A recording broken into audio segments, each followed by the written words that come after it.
What's up, everybody? Welcome back for another episode of the Max Off-Road Podcast. My guest today is OG AZ Supercross legend Chris Blose. Chris debuted his Supercross career in 2006 and just retired after his 2023 final season when he had some of the best rides of his career. Chris, I've been fortunate enough to train with Chris through Jared Becker. And that's how I've kind of gotten to know Chris. And Chris is just such a solid unit. He's a family man. He's a business owner. He's a high performer. He's a motorcycle racer. And he's a good role model for the people around him. And we talk a lot about a lot of good stuff in this podcast.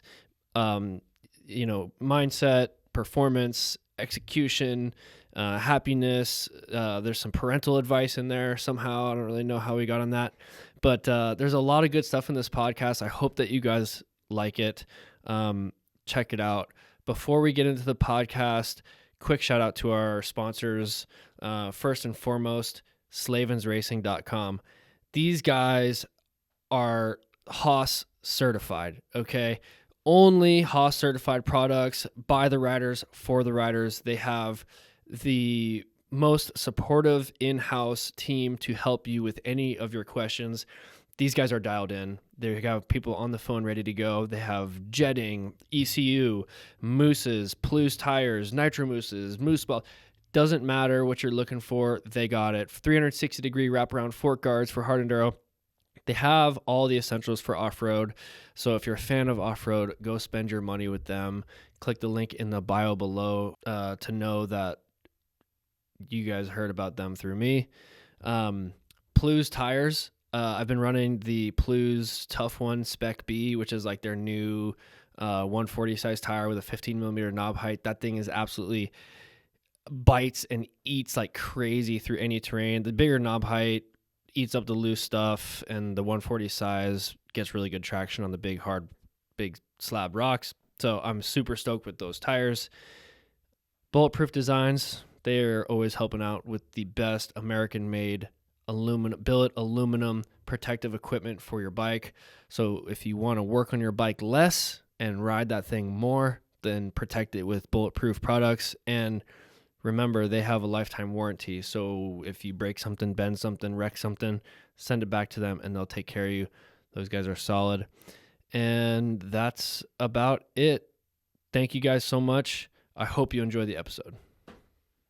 If you set it all up and then you like lose it or you lose power or something, and then you rip a 2-hour podcast and you lost power like half an hour in, bro.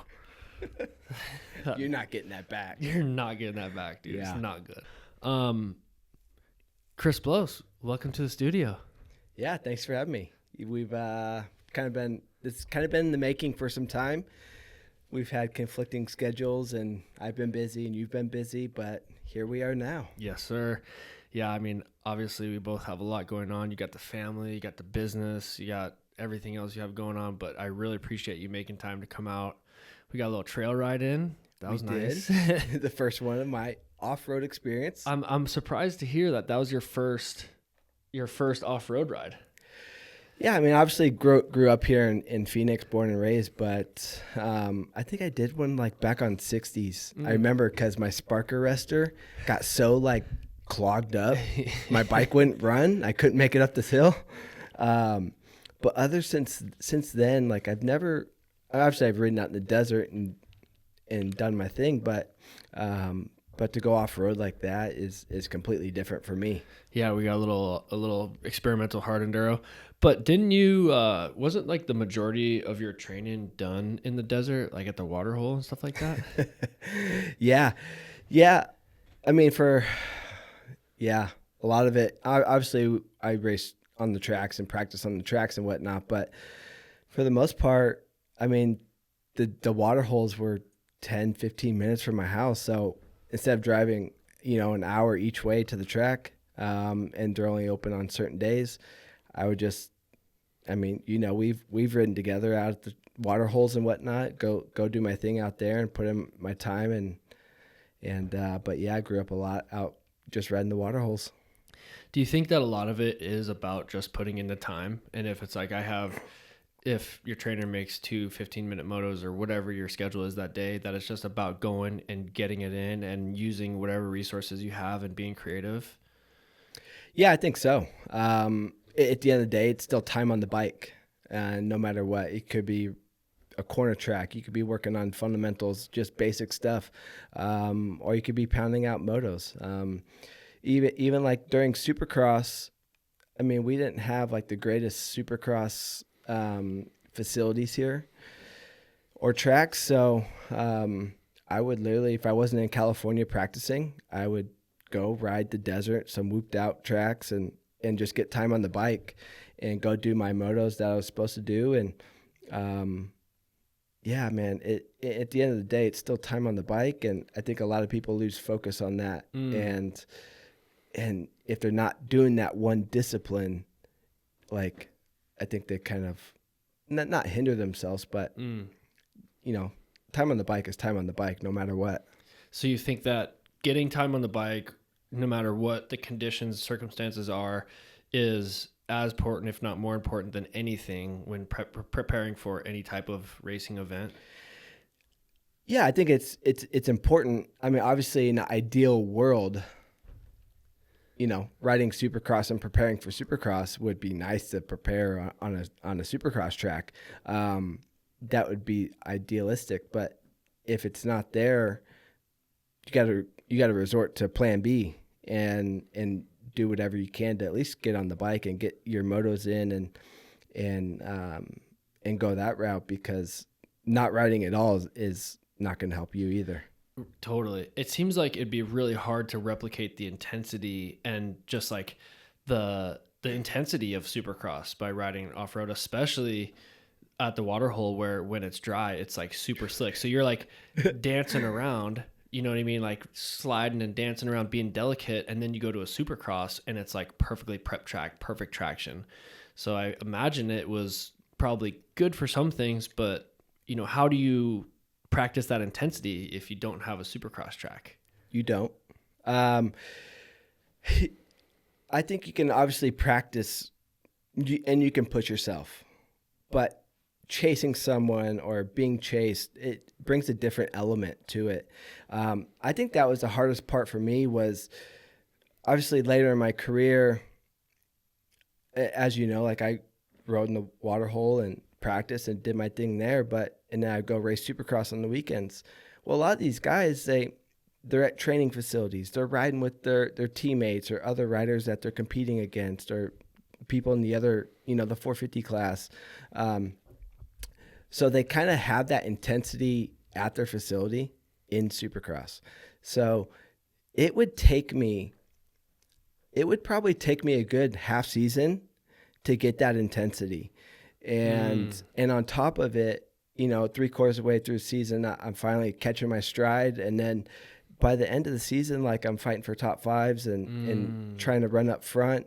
But it was hard. It took me a while, and I learned that it was kind of a process each year going into it. Like I could do everything I could, practice hard, like be as intense as I could, but nothing obviously replicates racing. And, halfway, 3/4 of the way through the season, like I'm finally staying with those guys and riding like I know how I can at that level. And then it was game on at that point. Is it hard when you're catching your stride at the beginning part of the season? Is it hard to maintain your confidence since you're gaining your stride and you're not getting as strong a finishes as you know that you can?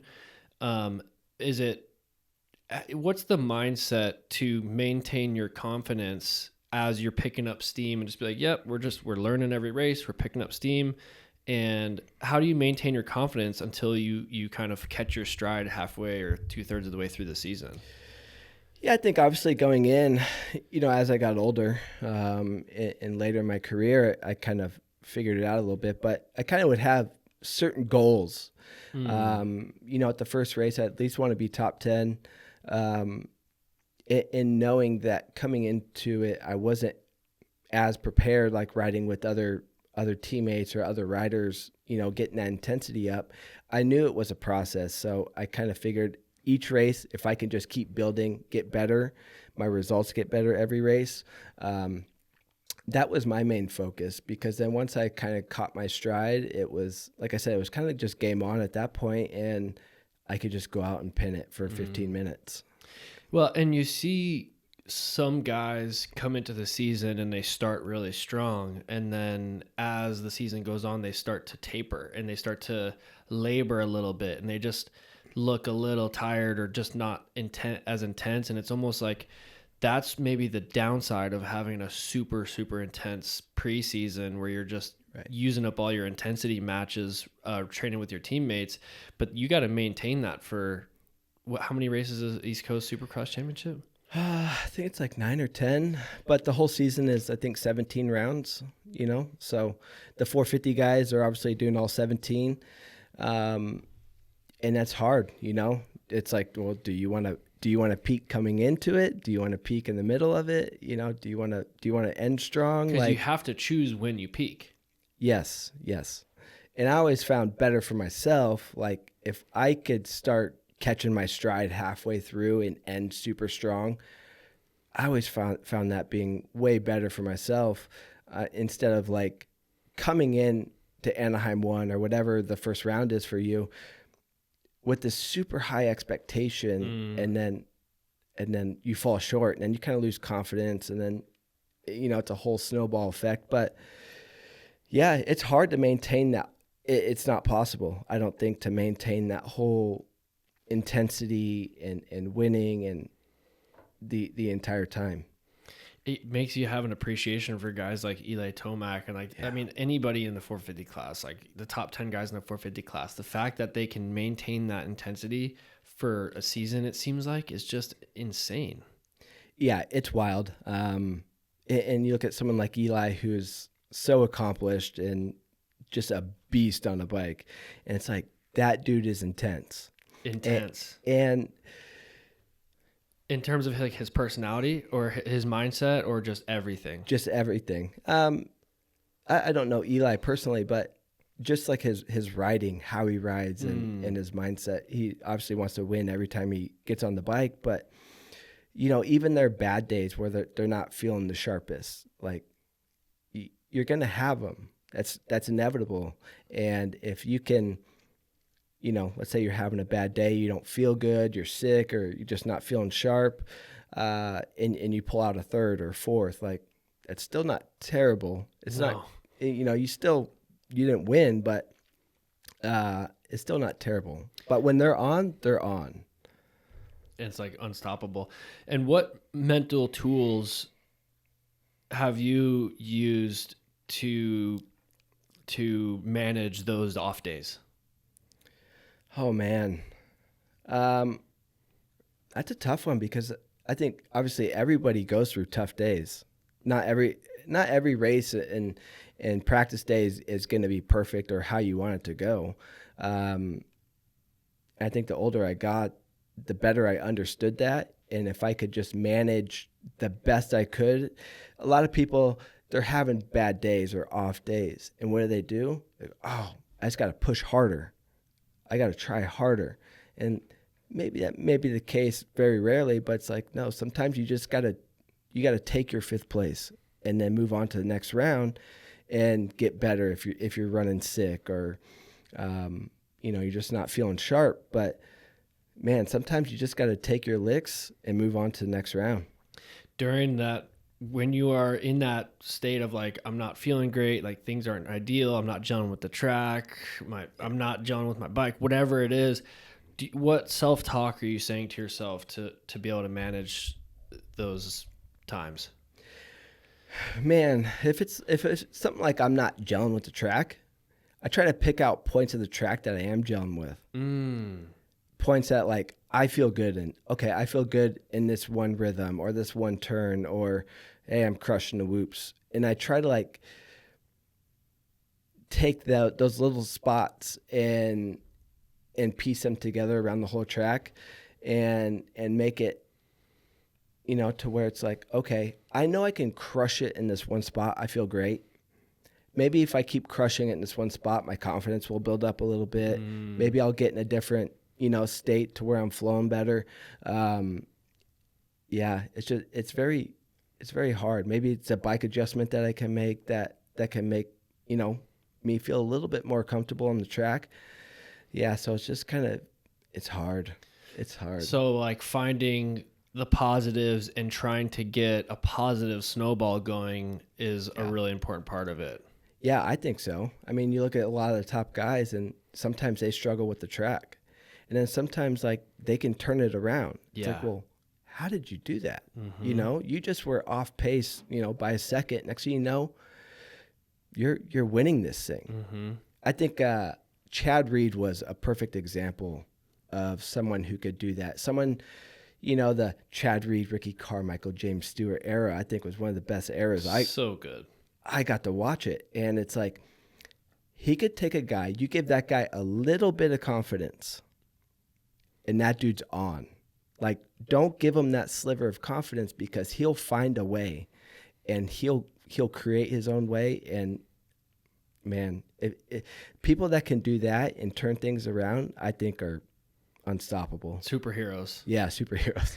Because it is hard. I mean, confidence and being mentally confident and believing in yourself and knowing that you can do it is, if you don't have that, it's not going to happen. Right? Like if you don't believe, hey, I'm going to go out and win this race, or I'm going to go get a top 5 or whatever it is, then it will not happen. You can't just wish your way into success. You have to figure out a way. And yeah, it's just like figuring out how to play these mental games with yourself so that you perform when you need to. It's like the hardest part. It's the hardest part. And every rider goes through it. Every rider that's out there is trying to beat you. They all have their own goals, their own ambitions. And just because you want it doesn't mean you're getting it. Like, it's the hardest sport in the world, in my opinion. We all want it. Everyone wants it. Everybody wants to be a Supercross champion. Yeah. No matter what, if it's off-road or hard enduro or enduro cross, like, they all want to win. They all train their ass off. And it's like, what's going to separate you? When the time gets tough, are you going to show up? Are you going to just be like, it's too hard, I'm going to give up? Or, it's tough, man. It's real tough. And that's where those practice days kick in as well, right? Like if you're rolling over on your practice day and be like, I'm not feeling it today, I'm going to quit early. Then when you show up on race day and you're not feeling it, then you've kind of made a habit out of rolling over and quitting early, but you still got 20 laps to do or 3 hours to do or whatever your event is. Yeah. So you've almost created this circuit of like rolling over when what you need is, that persistence, that fight through mindset. Yeah. It creates a lot of it. You got to have a lot of discipline. If you want to cut your moto short, what's next? Is your workout going to get cut short? Is your eating is that going to taper off? It's kind of a snowball effect. And I think if you can keep disciplined on doing your workouts and doing what you're supposed to do on the bike and off the bike and eating, man, it's kind of hard to beat someone who is on like that all the time. And that's where having a program or like having a trainer too that can help you with that, I feel like is so important too, because, as a competitive athlete, I feel like it's almost easier to overdo it than it is to underdo it in some regard, depending on your personality. And a lot of athletes go through a period of overtraining, and how do you know when you're overtraining and how to back it off? Or depending on your program, do you communicate with your trainer and be like, hey man, I'm feeling a little fatigued and overdone? Do you finish your block of training for that week or that month or whatever? Do you I guess knowing when and how to taper things back down or ramp things up is important as well. It's super important. I think a lot of people think like, don't get me wrong, like motocross, supercross, off-road guys, like when we train, like we're trying to do everything we can to get better. And you can easily overtrain yourself. And if you got a trainer who knows what they're doing, I was fortunate enough, like later in my career to start working with Jared Becker, he was able to, pull me back a little bit if I was starting to feel sick or fatigued, and still do stuff, but not at the level that it should have been. And sometimes, if you're in season, taking a rest day or a lighter day is better than just, grinding it out and training super hard. So there's definitely that fine line. A lot of people that, they overtrain, they get Epstein-Barr, and it sets them back even further. So yeah, it's a tough one. There's been times where I've felt like crap, and talking to Jared, it's like, okay, well, let's adjust it a little bit here and there, to get you back on track. And man, it's a tough deal to juggle for sure. It makes sense to have more off days during season though, because you're using up so much on the weekends, and it seems like resting the week in between and maybe not riding very much at all would be good. Yeah. Yeah. Like you said, racing on the weekends takes a lot out of you. And then on top of that, you're flying or you're traveling, which is a whole nother deal, trying to stay away from sick people. Dude, that's hard. Man. Traveling takes it out of you, bro. It's hard on the body. And especially if you're flying East Coast or where it's 3 hours ahead it gets tough. Then you get less sleep, and then you're waking up, but it's like 4 o'clock your time, but 7 o'clock their time. So it's like you get all jacked up. And then food, trying to eat good while you're traveling. And at the races, it's very difficult. And it's probably like one of the most overlooked things, I think, that a lot of people don't focus on is traveling and trying to be healthy and cautious and make sure you get your rest. And because it can bite you real quick. How was it? How was the food? Because you won the Australian title in 2019. Yeah, 2019. So how was it, the food over there in Australia compared to here? God, if I could go back to Australia right now, I would. Really? Yeah. You like it there? The food back there is so good. It's unreal. Their coffee is unreal back there. Like, everything is so good. And 2019, I stayed there for a few months. I think like 2 or 3 months. Obviously came back and forth a little bit because I just had a newborn kid. I had Bowie, my first son. He was 3 months old when I left, which was like one of the hardest things ever. I actually got like a couple rounds into it, and Yuri, the team owner, is like, hey, you need to go back home and see your family. So I got on a plane home, came back for a week, came back because there was a bunch of stuff. Not saying I wasn't riding good, but the results weren't there. And went back home for a week, came back and won the next race, and ended up winning that championship. Wow. Came back to win it. So wow. So you picked up steam towards the end of the season. Yeah, because it was only a 5-round series, and round 3, 4, and 5. It came down to the last round. I was 4 points back, I think, 3 or 4 points back. And it was at the AusX Open, which is their last race. And then it's also a part of the Australian Supercross Series, and ended up winning it. Who was your main competition? The points leader going into last one was Josh Osby. Jacob Hayes was back there. Mitchell Oldenburg, he was my teammate.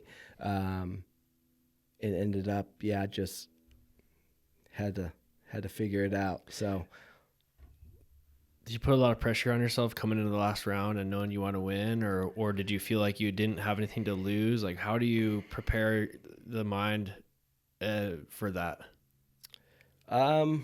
Great question. I don't think you can. I think, 2018, arena cross championship. It came down to the last round. I was the points leader, I think by 2 or 3 points. Heat race, hand blew off the bar, ended up blowing my knee out in the heat race. Didn't even get the chance to race the main event.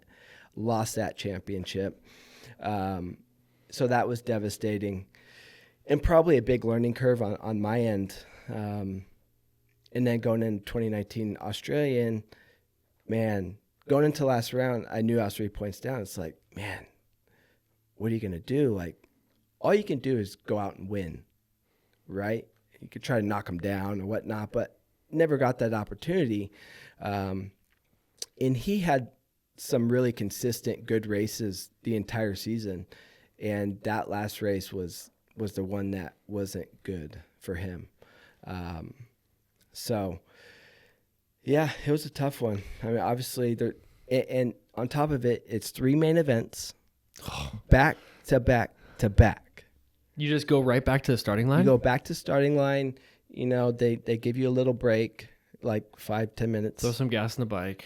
Not even that. No, because the races were fairly short. I think they're like 6 or 7 laps long. So you had to get a start. So starts were super important, and the start was the stupidest start I think I've ever done in my entire life. Oh, that's so stressful. So luckily, I got great starts all night. I think I got second one the first main event, first the second main event, and then I knew I had it in the bag. So I think I cruised around in fourth the third main event. Ended up getting second overall in the night, and then winning the championship. So what a night that must have been. Yeah, it was. And on top of it, so do the heat race, qualify for the main event. I'm sitting there, and we're about ready to go down for the main event. Probably like 20 minutes before, I'm looking at my bike. My subframe snapped in half. So they were scrambling, running to go get a subframe. Oh, my God. It got changed really fast, and got out there, and it was just, obviously game on. And you just have to fully trust that your mechanics got it on there. Yeah. Dude, that is so stressful. And what was the learning lesson that you took away from when you blew out your knee in that heat race at the Arena Cross Championship? God. So Jacob Hayes and I went down to the wire for that one. And it was a heat race, which I was leading. He was in the other heat, so it's not like we were racing against each other. I had a massive gap. I was fastest in qualifying. I think it was I think I had a point to prove. And even though it was a heat race, it's like I am hammering, smashing all these laps. And what happened was it was a triple right out of a turn. And when I seat bounced, my hand came off the bar, the first triple. And you're just along for the ride at that point.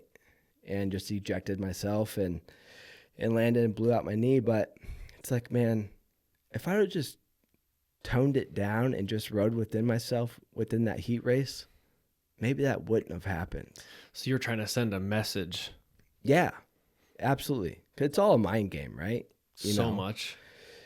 And with Arena Cross, it's all about starts, and it's super tight racing. And, you got a 5-6 minute main event, and that's it. That's all you got. So it's like in practice, we were going back and forth in qualifying times. He'd jump up there, then I'd jump up there, and we were just flip-flopping. And same, with the heat race, it was like, I am just hammering all these laps, and I'm going to send a message. Well, bit me in the ass. So, lesson learned there. Tone it down when you don't need to hammer it out. You don't absolutely need to. Yeah. But I mean, it could have worked out the other way too.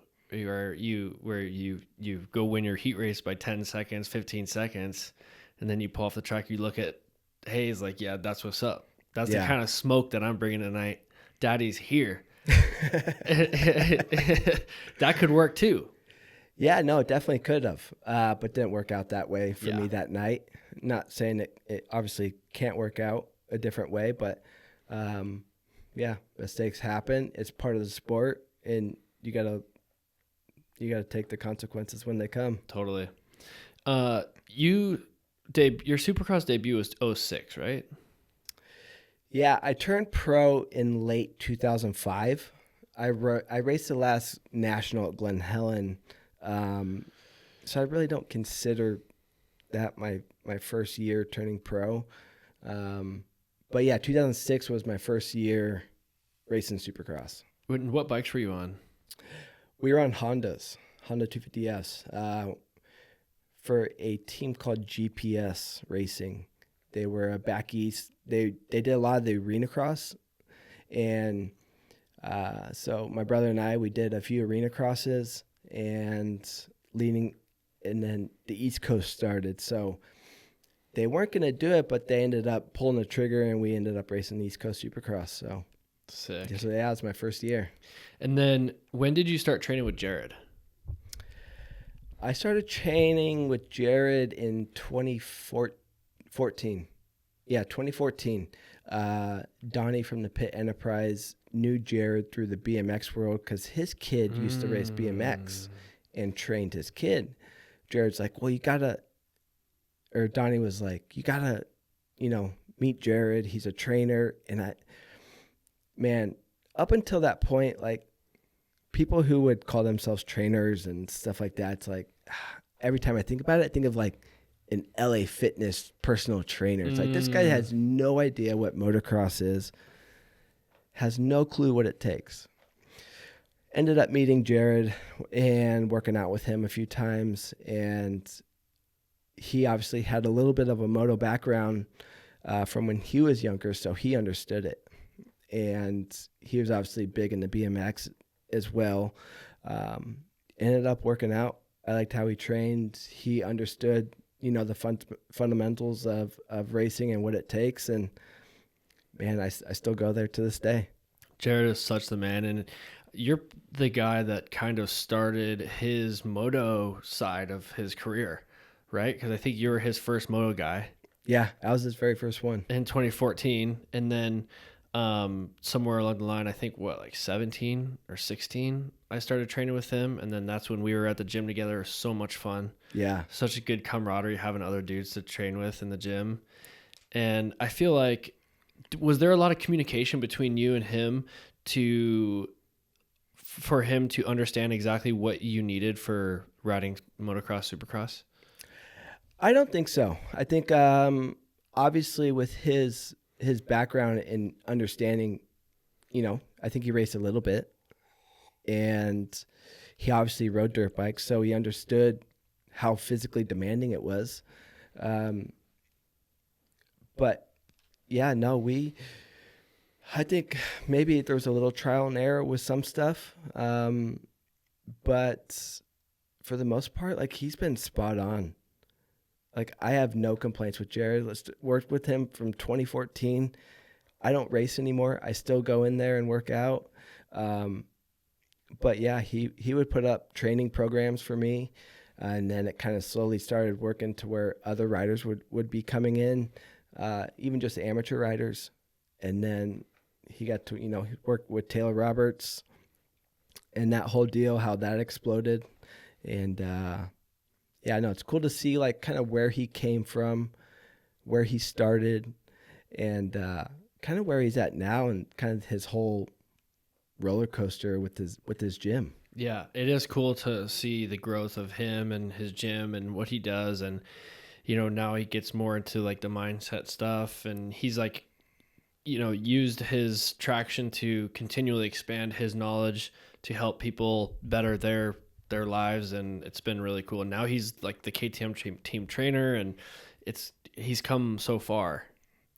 Yeah, it's pretty cool. I think I got one picture of us when we started working together. I don't know if it was 2014 or maybe at the end of 2014. And every now and then I'll send it to him. And it's like, man, we've been working together for some time, and like where he's gone with his physical training stuff, with working with the KTM guys and all the off-road stuff, it's cool to see. It's cool to see other people, he drove out here, not knowing what he was going to do, wanted to do training, and now to see like where he's at in that whole ride, it's cool to see other people succeed in what they want to do. Totally. So he had a big influence with your training and your preparation and your ability to peak. But where did you learn your technique from? So my dad raced professionally. My uncle raced professionally. My brother raced professionally. So we're a big moto family. So, man, growing up as a kid, like I was always chasing my brother, you know, trying to keep up with him. We're 4 years apart, but it was always like, how do I keep up with him? Like, I need to do that jump. I need to go faster, you know? So growing up was always a competition and how could I get better? And at the same time, my dad would teach us stuff, you know, elbows and, you know, balls of your feet and stuff like that, and the whole technique side of things. So, yeah, just riding, you know, he would teach me stuff. Watching my brother, watching other people, I would learn as well. That's one thing I do like to do. Is I do like to watch film, watch what I'm doing, watch what other people are doing right, and learn from that way as well. YouTube. It's so good, isn't it? It's so good. Well, and a guy like you could watch Chad Reed and just absorb that into your being, and then when you're riding, you're kind of subconsciously practicing what his trying to emulate his style, basically. Yeah, and you listen to any of those guys, it's like, well, where did Reed learn to ride how he learned? McGrath. Yep. And it's like, you know, I think a lot of people, you can learn a lot just from watching someone. Totally. And obviously you can learn a lot from just failing, you know, which I did a lot of. So probably a lot of it's from failing a lot, but also watching other people. And being open to learning too. Like if someone has a piece of advice to tell you or wants to throw something out there, like, all right, I'll try it, you know? Yeah. I think it's a big part is not having an ego with it. Mm-hmm. Approaching it non-objectively. Non-objectively, to where that, you know, I did a lot of cool stuff in my career, but it's like, wasn't the best. But it's like, how can I get better? Well, these guys are doing this guy's doing that, you know, I'm not the best, so how do I get there? And just to have an ego check and to know you're good, but you can also get better. Totally. And I think a lot of people, they think, you know, they're the best, but it's like, yeah, but you could be better. Yeah. How do you find the balance between maintaining your confidence and also being open to becoming better? Because there's a balance there, right? Yeah, I think sometimes confidence can take over for sure. And I think that's the hard part is sometimes when you're confident, like there's been times I've been so confident I was winning that night, and it's like, yeah, there's nothing that's going to stop me.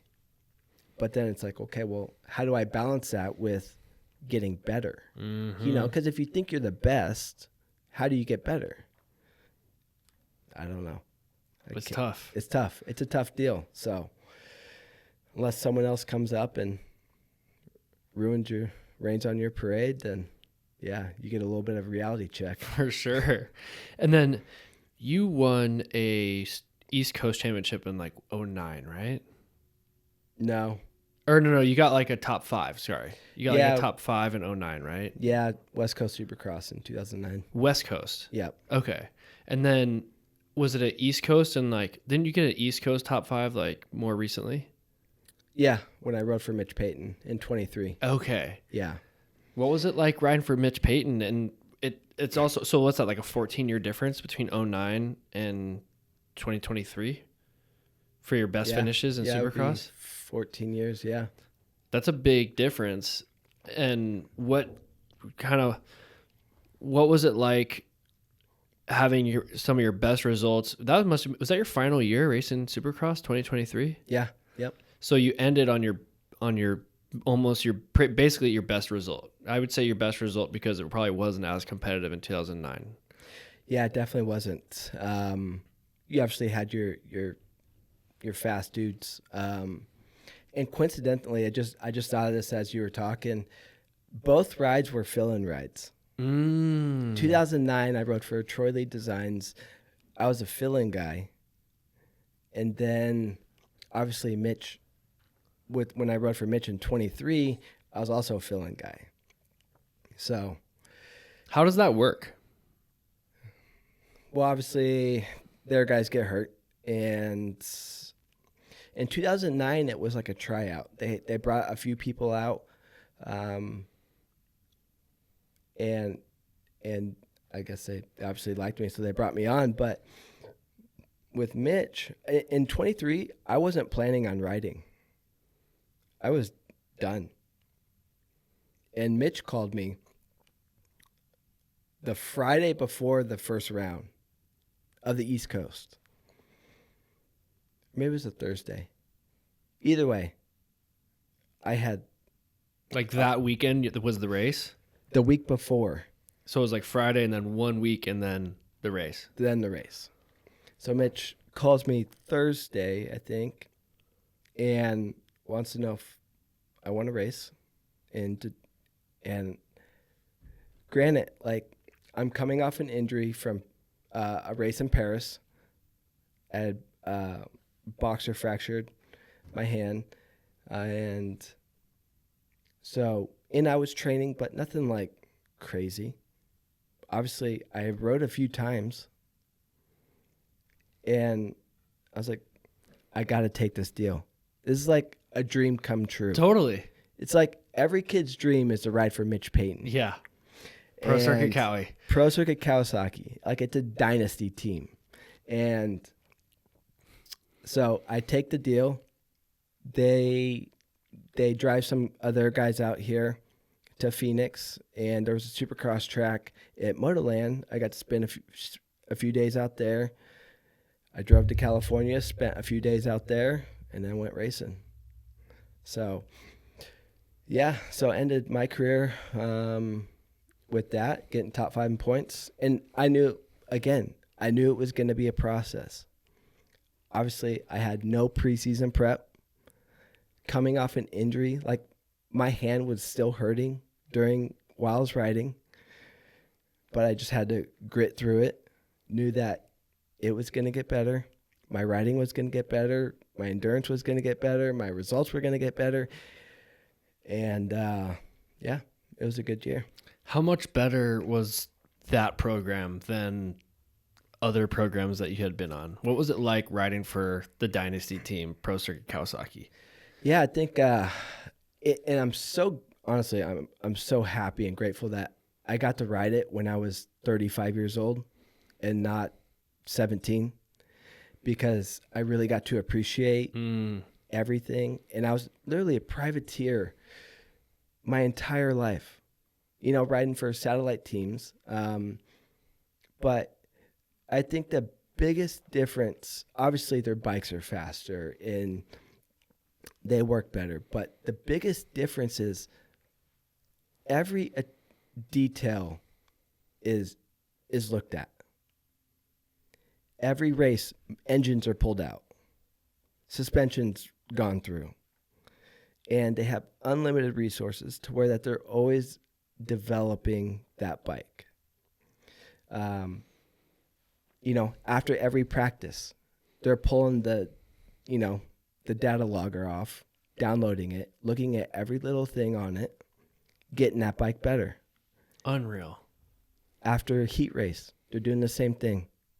And it's like just these small little things that make it so good. And if you want to go test during the week, not a problem. Go test during the week.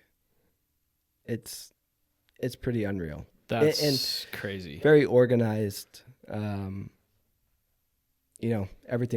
They have a purpose for everything. Just a dialed program. And, you say they have unlimited resources. basically. Where do those resources come from? Is that Pro Circuit? Is that Kawasaki? Is that accumulation between the two? Yeah, I think it's a lot of the partners that they have partners with. Obviously, with Pro Circuit, they do a lot of in-house R&D, but also Kawasaki they help out a lot too. So I think it's a accumulation of different partners that they have. Whether it's pistons or valves or you name it. I mean, tires, gas. It's there. How was it working with Mitch? It was awesome. I think he has like this persona, right? He's Mitch Payton. He's an asshole. He's a bad boy. Yeah. And he's been around. He's seen it all. He's done it all, which is very much so. But he's also the funniest dude ever. Like sarcastic, always telling stories or joking around. But when it was time to be serious, like, you better have your shit together and be serious. So it was good. It was a lot of fun. I got to live with him when I was over there. So I think maybe I had a different experience. I was probably the oldest rider he's ever had. But no, I still stay in contact with them and his kids and his wife. And that's cool. Yeah, no. I imagine your experience with him was different than a 17-year-old kid too, because you think, Mitch Payton to a 17-year-old kid, he's probably going to be a little bit more staunch and a little bit more matter of fact with a 17-year-old kid, where like when you hire a guy like Chris Blose, you were how old, 35 at the time? Yeah, I was 35. This guy's probably got his own program pretty figured out. Like Mitch probably didn't need to offer as much guidance for a guy like you or tell you, hey, go out there and win this heat race. He probably didn't need to be as forward with things like that, I imagine. Yeah, I would imagine. Obviously being older, and God, it was my 17th season, so obviously a new kid coming in, I think you would have to approach it quite a bit different. But yeah, no, it was a good time. There was times he got on me about doing stuff. Like what? About stuff on the track, or like, dude, you got to hit that triple out of the corner. Yeah, certain rhythms or starts, like you gotta just hold it wide open into there. You gotta drive it in there, And certain stuff like that he saw, he's not afraid to say what he's thinking. So yeah, no, it was good. It was a good kind of mixture of I don't even know what you call it, but when it was time to go race, like, you better be on your A game. Totally. Or else he'll let you know. He seems like he seems like somebody that would have tons of wisdom, and also that wisdom, but also like the old school wisdom too, where it's like you said, drive it into that corner, try harder type of wisdom. Yeah, very much so. He's very old school in that way, which is cool because I can relate to it. Totally. Was your dad old school? Not so much. I don't know. What was your dad's take on racing? Was he like the moto dad? Were you just doing it for fun, and then he was happy to be there? What kind of influence did your dad have on your racing life and racing career?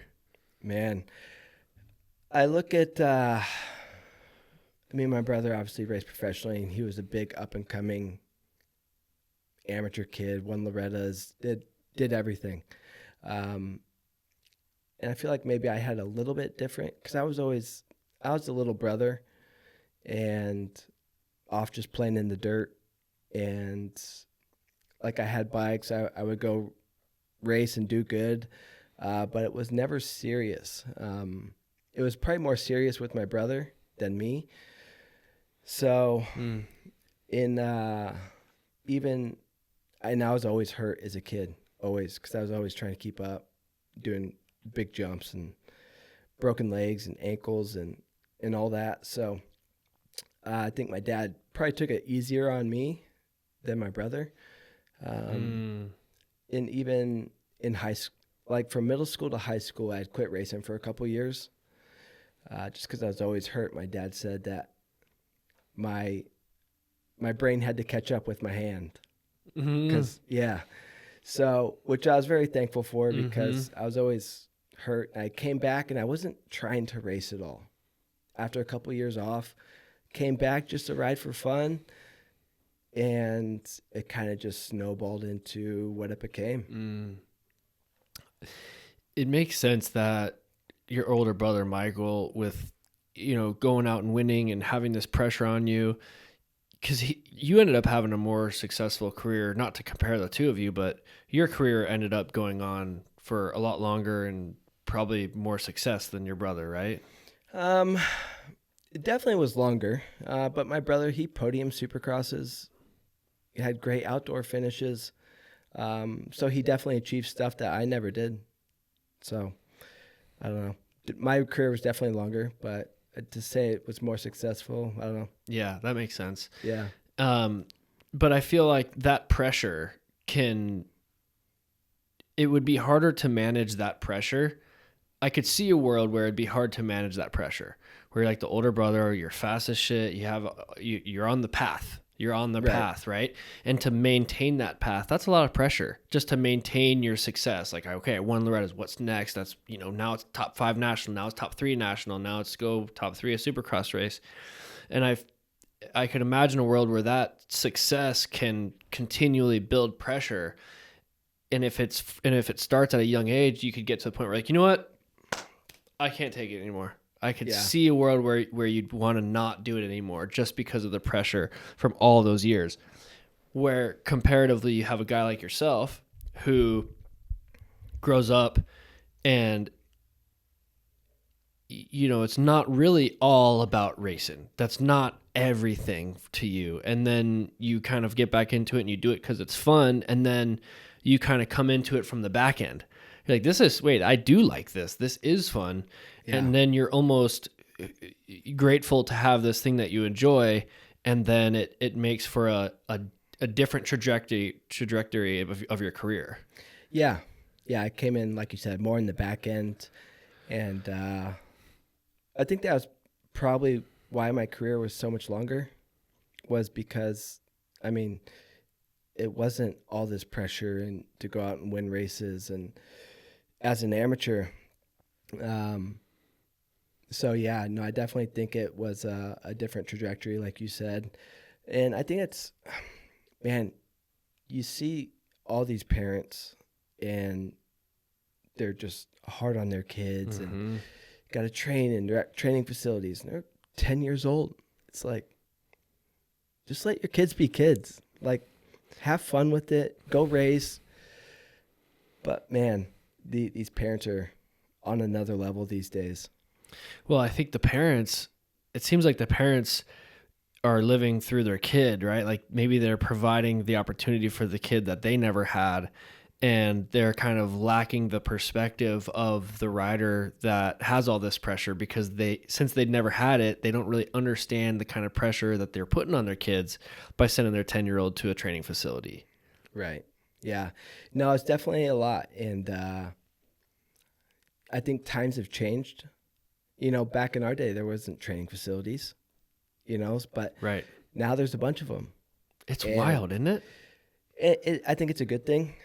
And it's, obviously it teaches the kids a lot about themselves and discipline and hard work and getting better at something, whether that's riding dirt bikes or riding bicycles or whatever it is. Like, life is a competition.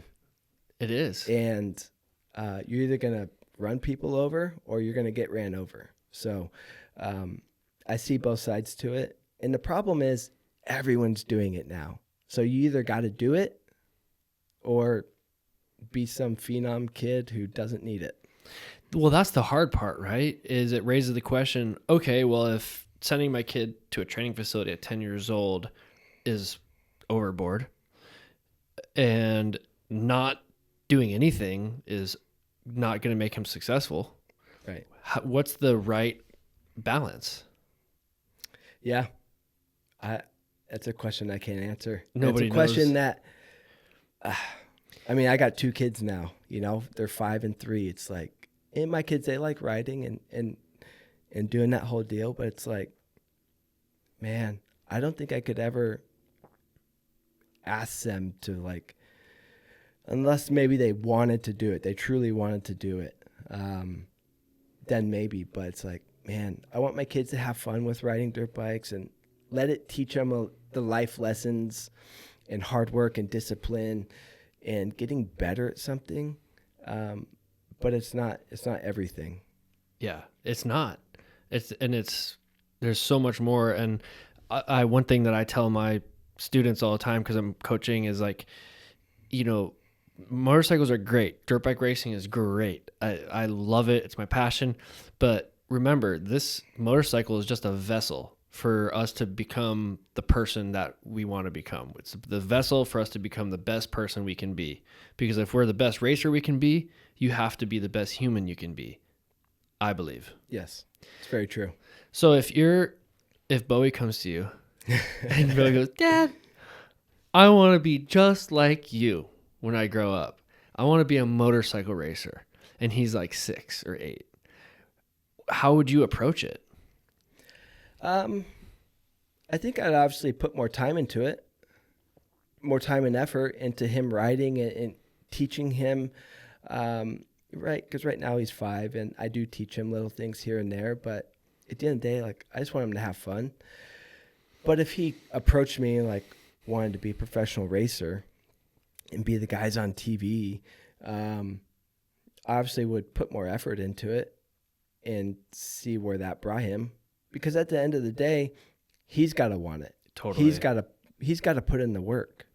And if he will show me that, then yeah, well, let's do it. But if you're not going to put in the work or even try to put in the work or half-ass effort, like, yeah, it's not going to pan out very well. So from as like a parent-child relationship, if the child has to want to do it before the parents, right? So the kid needs to be pulling the parents into the training facility going, I want to train harder. I want to race. I want to do better. I want to practice. I want to train.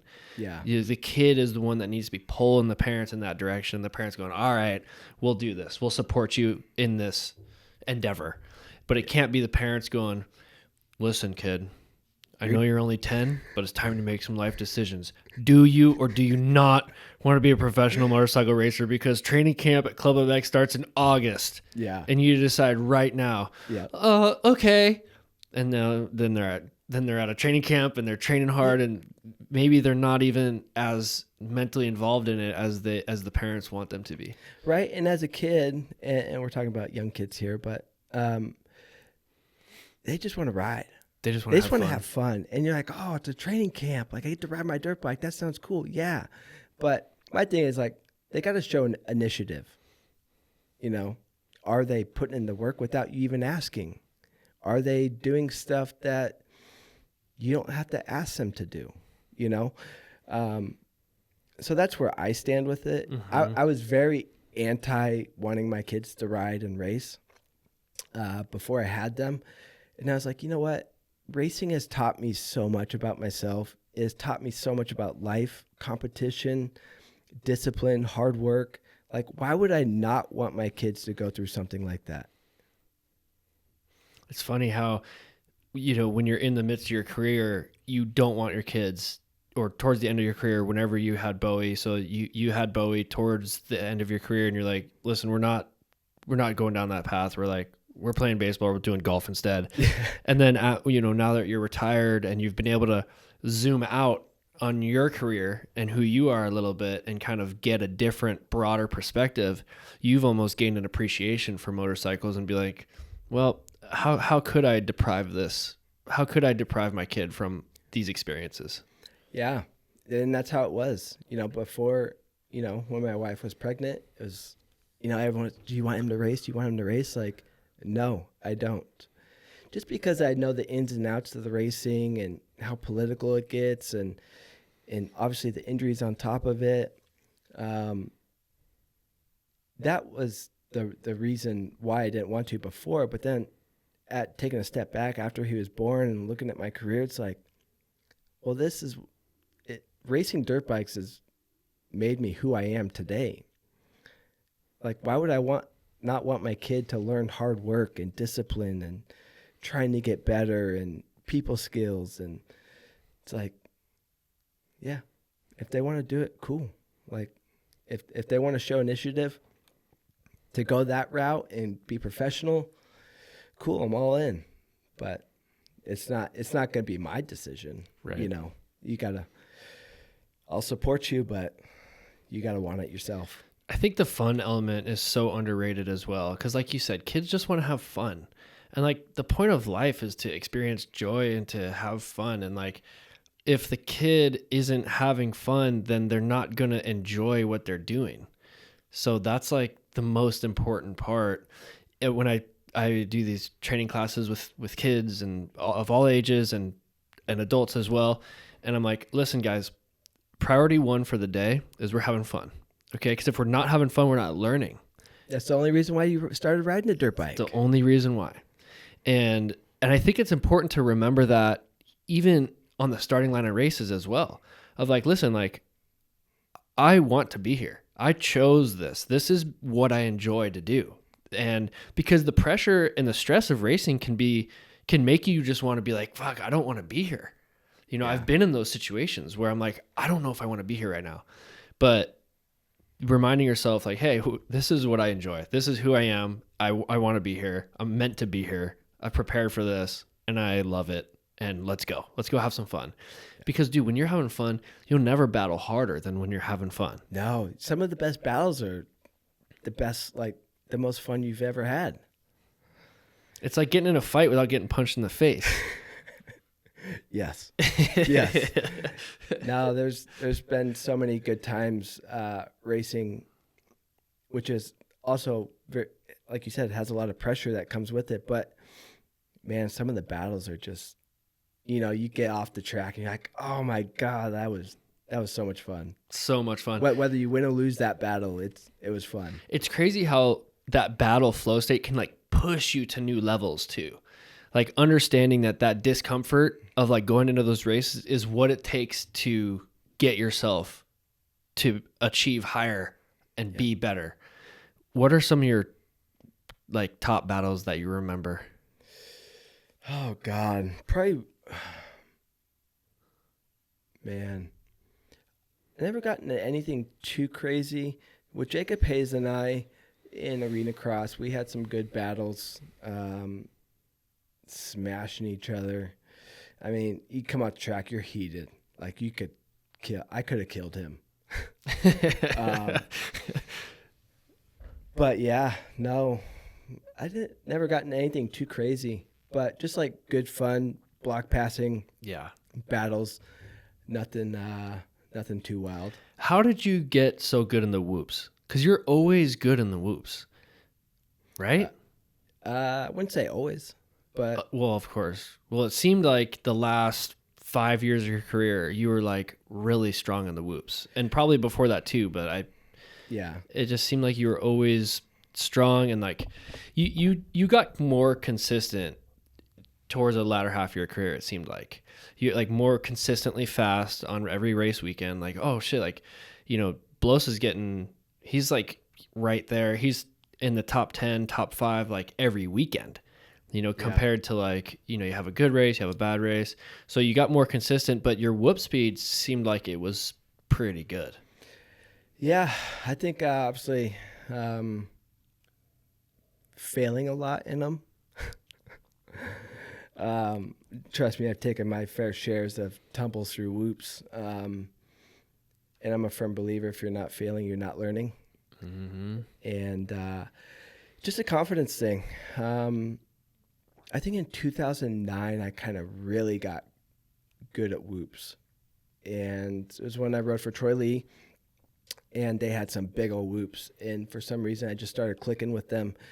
And it was kind of a snowball thing ever since then. And something clicked. Something clicked, and I learned to ride whoops really good. And I learned that committing to them, the faster you go, kind of the easier they are, for the most part. Oh, fuck, that's scary. But no, I mean, even when I got good at whoops, there was times where, I found myself laying on the ground in them. So, later in my career, I felt like I was more consistent, like you said, faster, there every weekend. And then as I got older, obviously, with the experience, I mean, you learn to approach whoops.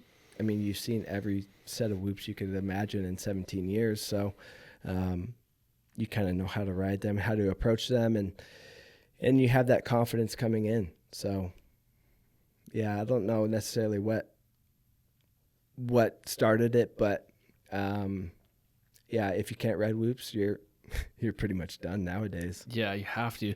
And when something clicked in 2009, was it, do you think it was something physical on the bike that you're doing technique wise, or was it something more mental? Probably both. Maybe not technique wise so much, but more mental. We were riding at the Honda test track a lot, and there's one set of whoops I would just crush them, and it kind of snowballed effect, into the other set. And then next thing you know, at the races, I was crushing them. And then my teammates and I, we would have competitions.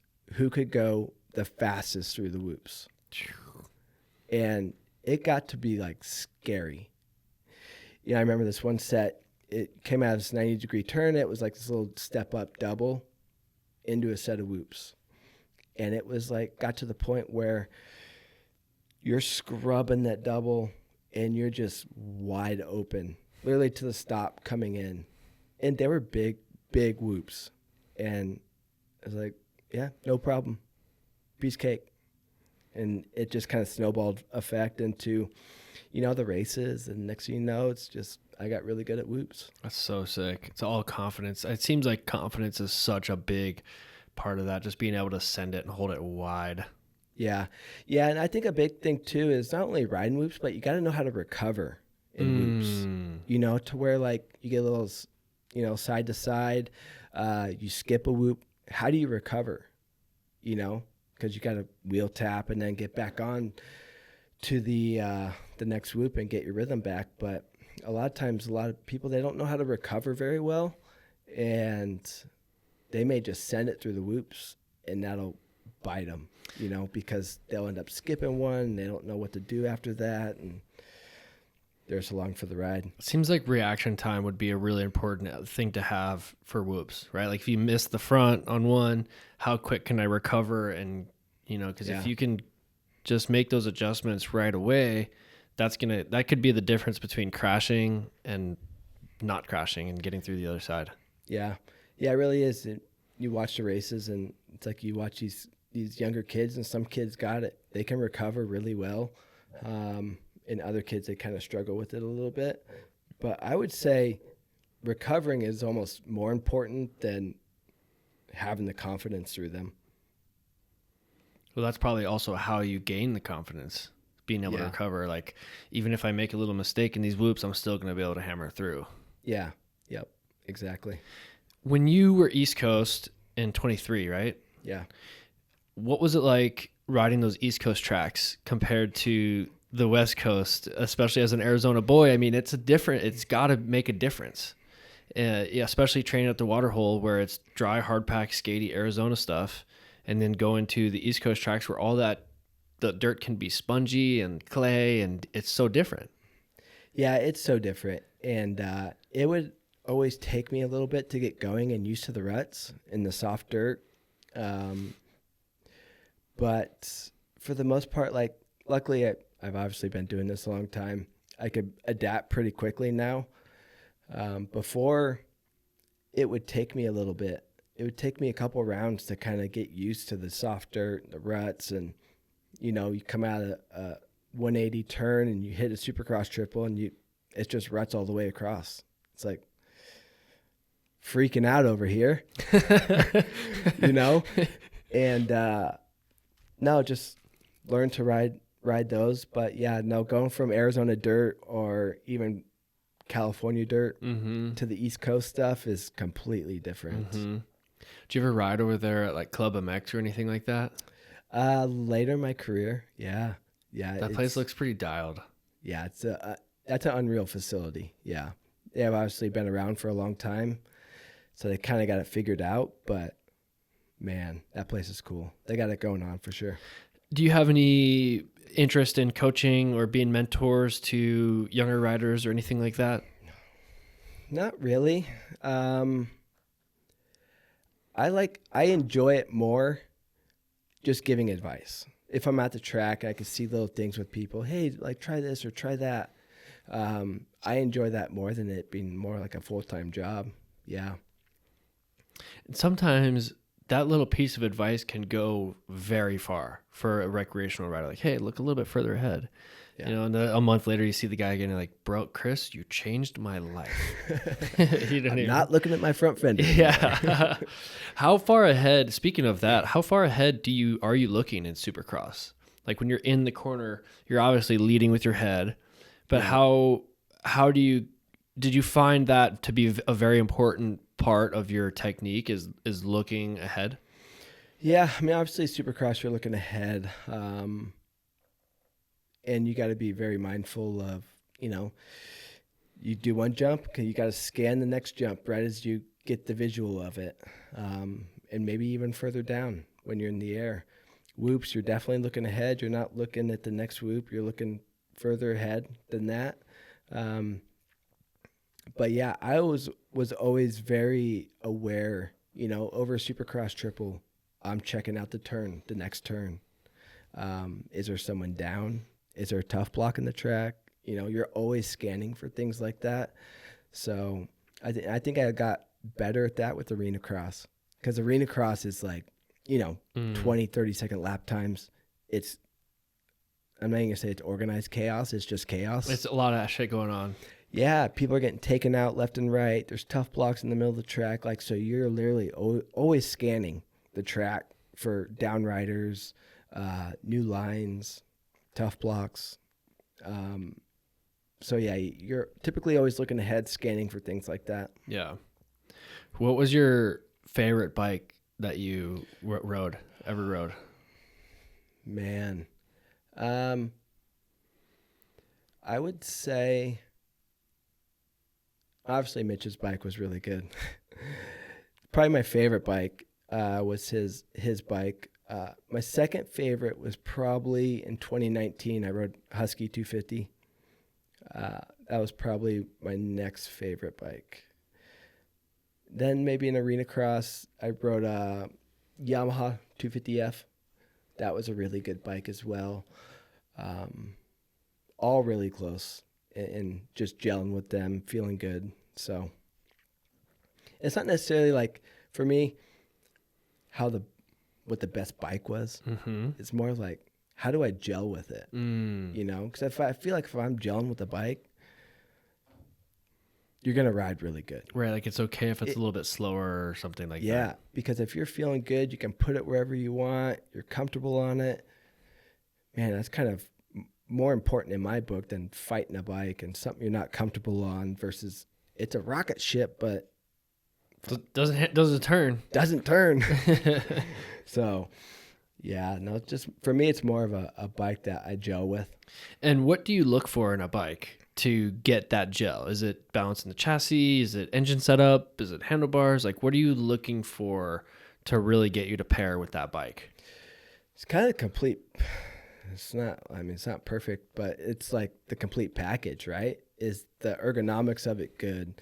Is the chassis of it good? Is it well balanced? Is it fast? Nowadays most bikes are pretty quick. Especially important in the 250 class, though. Especially important in 250 class, yes.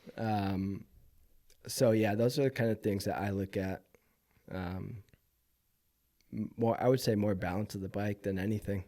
And it seemed like you always kind of gelled with the 250 chassis, the 250 bikes more than the 450s. You had a good 450 career as well, but you ended up coming back to 250s, right? Yeah. And you liked them. What did you like about the 250s compared to the 450s? I mean, 450s are they're a lot of bike, especially nowadays, fuel injection and all that. And the 250s, I felt like I could just do whatever I wanted on it. You know, I could manhandle it. I could crush a set of whoops. Not saying I can't do that on 450, but definitely takes a little bit. The bike fights you a lot more. But yeah, no, the 250s is a good. I always gelled, you know, really well with the 250s. Do you think that the 250 class is like, you know, they call it the lights class, but yeah, you guys are on smaller bikes, but it's still a pretty premier level class. Like everybody's super fast and super competitive. And, you know, it seems like the 250 class is just a better fit for some guys, like a Chris Blose or RJ Hampshire or something like that. Like there's almost some career 250 guys that are better off racing the 250 class. Yeah. Yeah, I have a, you know, I'm not going to say a rant, but I don't like the fact that they call it like their entry-level class, because it's not. These are professional riders from all around the world. And I get it, it's a 250cc bike, and then you have a 450cc bike, and you're typically supposed to move up. But the guys in the lights class, for the most part, they're going damn close to the same speed and lap times as the 450 guys. May not be as deep as the 450 class. You know, all 22 guys may not be past champions. But for the most part, the top 250 dudes are hauling. They are going so fast. And I think it gets overlooked a little bit on the fact that people think it's just an entry-level class to Supercross. I don't think so. I don't think so either. I don't think so at all. The kids are too good, or the older guys are too good. So, yeah, I got a little gripe with that. Yeah, it doesn't seem like it's marketed as like a premier class, even though it is. Yeah, and it's not. Yeah, it's a premier class. Obviously not as deep like the 450 class, like I said. But man, if you want an entry level, go to Arena Cross. Yeah, and plus, like you look at the 450 class, and like you said, all those guys have championships. For the most part, there's maybe a couple dudes in there that aren't past champions. That's gnarly. You know, if you're talking main event, but it's gnarly to make a 450 main event. I don't think people realize how gnarly that is. It's gnarly. Yeah. One other thing I want to chat with you about is your suspension company, Phoenix Suspension. So we were chatting a little bit before we came in the studio, and you're explaining that you were intrigued and curious about the bike setup, and you kind of found interest in that throughout your career, and that's kind of what led you down this path. Do you want to share with us, like, what do you love about suspension tuning, and where does that knowledge come from, and what does your business look like right now? Yeah, so I started Phoenix Suspension in January of 2022. I knew kind of my career was at its tail end, and it's like, you know what, I need to start something. This isn't going to last forever.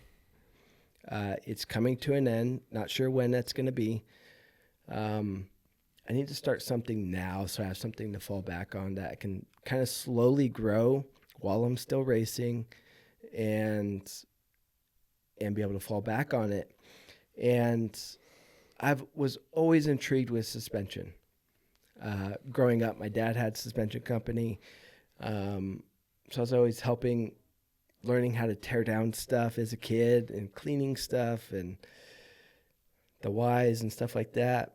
And then obviously throughout my whole career, 17 years, I learned a lot with testing, and I would always ask questions on, okay, well, why does this do this, or why does it do that, or, you know, that change didn't feel, you know, like it should have. So I was always super intrigued with it, and it was like, what am I going to do after racing? Because I know it's coming to an end here soon. And my wife's like, why don't you do suspension? Like, you've been working with Race Tech for over a decade now, and I'm super tight with those guys. Like, why don't you talk to the guys over there, see what you can do. So I did. And they thought it was a great idea. And here we are now, 3 years into it and doing suspension. So, no, I definitely get a kick at, I really enjoy being able to take my knowledge that I've learned over the years and being able to kind of transfer it to up and coming kids or older vet riders or whatever, there's a wide range of people that ride dirt bikes. So, to be able to give insight and, what I've learned over the years and I'm still learning is, that part's cool. And how do you take what you learn by testing on the test track and translate that into actual technical specifications with shims and springs and stuff like that? How do you build that knowledge bank alongside your testing knowledge to be able to deliver a product to somebody that's good? That's the hard part. I think you ask any suspension tuner, that's the hardest part, Is it an older vet guy? Is it a younger kid who's super aggressive? Is it someone who is super fast, but he likes a softer setup, How tall are they? How tall are they? Biggest thing for me is getting an accurate weight from people. They're like, oh, I weigh 180 pounds. Like, can you step on the scale real quick? And it's not that I care about how much you weigh. I just want to set the bike up right. Yeah. Of course. I don't care if you weigh 200 pounds. Like, it doesn't bother me. Yeah, I'm not talking about your fighting weight. We're talking about actual weight. Yeah, I don't want your feminine weight. Give me the real one. Yeah. So no, there's so many different variables that come into play. Are they older? Are they younger? Are they tall? Are they, fast? Are they slower? So there's so many different variables that play into it. So do you experiment a lot with different shims and springs and stuff like that and just learn slowly and just catalog it all? Yeah, I mean, obviously, working with the race tech guys, they have a lot of data and information that I have access to. So I get to luckily piggyback off of that stuff. And so every now and then you might jump up a rate from what's recommended or what you think it should be or jump down a rate. Just kind of all depends on the rider. Totally. And probably rider feedback as well. Like you said, somebody comes back to you and says, hey, I want it a little bit stiffer. Then you can stiffen it up from what's recommended or whatever, right, and sort it out. Yeah, exactly. And sometimes if you're out there watching the bike, you can watch the bike and they can say, it's too stiff. It's too stiff. But it's actually too soft. Get a lot of people, they're either on stock suspension or another brand suspension, and they say it's too stiff or whatnot, and it's like, no, you're actually bottoming out, and it just feels stiff because you're bottoming. Oh yeah, you're blowing through the stroke. Yeah, you're blowing through the stroke, and it feels stiff because of that. Yeah. So yeah, no, it's a whole thing. Dude, and getting the balance of the chassis right, I feel like is one of the most important things. If it's not balanced and you're stink bugging or you're Cadillacing, it's like both have their bads, and it's very hard to find what exactly works on. And every bike is different. Some of them like to be stink bugged, some of them like to be sagged in the back a little bit. So it's hard to find that. Yeah, exactly. Every bike is different, and every rider almost, sometimes you get some strange ones that likes, some weird stuff. And they like to sit low in the back, or they like to sit stink bugged. But for the most part, everyone's pretty neutral and stuff. But every now and again, you get a weird case. People that like their bike riding stink bug probably have androids, dude. That's like the same guy. He just wants to be different. Like, no, this is gonna work. Yeah, it's better this way. Oh, yeah. Really? Why? Because you can't even send a text message to me or something? Like, it sounds great. It's not blue, okay? Yeah, your shit doesn't work? Oh, sounds wonderful. Yeah. That's funny. Retirement. You retired after 2023. Yep. And What's it like watching the Supercrosses now? A couple years into my retirement, it's a lot easier. I still get the heart racing on the starting line while they're on the starting line and I'm sitting on my couch. I still get that, and just the pressure and the anxiety, even though I'm not there. Like, I want certain people to win, and I'm rooting for them, but it's like I'm not even there, and my heart rate feel like it's about ready to come through my chest, and but it's gotten easier. Certain aspects of it I do miss, but I will say the first year, like sitting on the couch watching, was hard, and it's like, well, did I make the right decision on hanging it up? Because I know I can still go out there and do it, not a problem. Like, Supercross is my thing. I love Supercross. Whoops are my thing. So going out there and going fast is, I could go out there and go make a lights main event tomorrow. But there's so much more to it. And then obviously hanging up the boots, it was tough. We were talking earlier, I always felt like I had to be going somewhere and trying to find a purpose, even though I got my wife, I got my kids, I got my business. It's like, what's my purpose now? For 17 years, that's all I did. And you always hear of athletes who had a professional career, and they kind of lose it after, mentally. And I kind of get that now. But yeah, no, all's good now. So What'd you do to keep yourself from going off the rails? I think it just took time. And yeah, I mean, working out here and there. I don't work out as much as I obviously used to. But obviously got my kids now, which is a full-time deal. My company, which is obviously also a full-time deal. And that kind of keeps me distracted and busy when I was kind of going through that. So that part was good. And then after time, I was fine. So it makes sense. I mean, you're kind of giving up a part of yourself. I mean, 17 years you do something, and then it just comes to a stop. And then that time of the year rolls around when you're normally gone every weekend, going to races, and you're just at home on the weekends now, like watching it on TV. And it makes sense that your physiology was saying, "Hey, we should be traveling. Are we not? Should we not be going to this race right now? Are we not doing? We're not doing this anymore." yeah. And I could see that being tough. Yeah. Yeah, it was tough. It's you do it for so long, and then all of a sudden it just stops. And I think no matter how prepared you are for it, it doesn't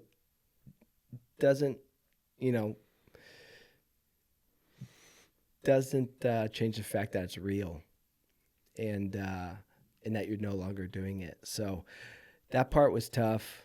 Just finding a purpose, and now, having my kids and my business distracted me for a while to where it's like, now I'm good. I think it just took time to get over that aspect of it. And I even knew like my career was coming to an end. And I knew once I didn't want to put the work in anymore, or the amount of work it took to be at that level, I knew I'd be done. So the last year in 22 was supposed to be my last year. And then Mitch called in 23. I'm like, well, I got to take this. I've never had this ever. Put everything I had into it. And even though it's coming to an end, it doesn't prepare you for when reality hits you in the face. Yeah. And do you still froth for the sport? Are you going to Glendale this weekend? Yeah, going to Glendale this weekend, and go. I got a couple riders that run my suspension and Supercross. So nice. Obviously, go check in on them, make sure they're all good. Go talk to some old friends and go watch the racing. So Good luck getting through the pits, dude. You're gonna be like a celebrity down there, especially in Glendale, dude. Local hero status. Yeah, I'm not sure about that. No, I think so. Yeah. I remember seeing you at Bank One Ballpark, and I don't remember the year, but you were on Suzuki's with your brother, I think. 2008. 2008. Yeah. And I remember just like looking at you guys, and I was like probably a little kid. Well, no, I wasn't. 91, 2008. So 2001 would be 10 years. So I was 17, 16. And I was looking at you guys like, damn, these are our local guys. This is so sick to see.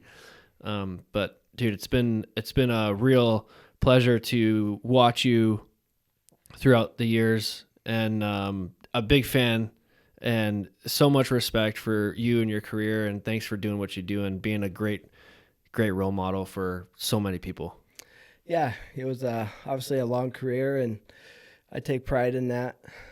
Not too many people can say they have a 17-year career with racing dirt bikes, and no, it's been fun. It's been yeah, I don't know. It's been a wild ride. Wild ride. And I wouldn't change it for anything. So yeah, no, it's been good.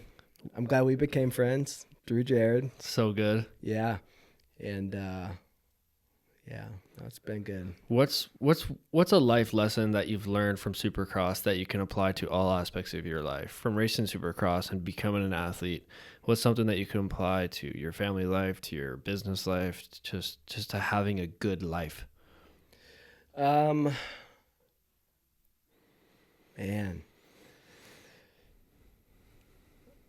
that's a tough one. There's so many things that it teaches you, whether it's just discipline.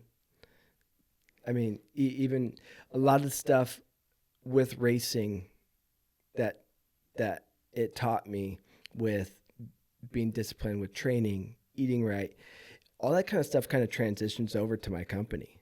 Mm. Are you going to be persistent? Are you going to wake up and, go do suspension? Got to answer phone calls, emails. You got to do quotes. Then obviously owning your own company, you wear many hats. So you got to be persistent on doing all those things.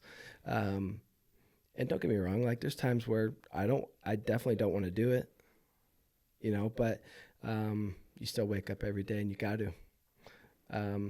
But still applies to everyday life, no matter if it's your family or work or, a workout routine. You gotta be there.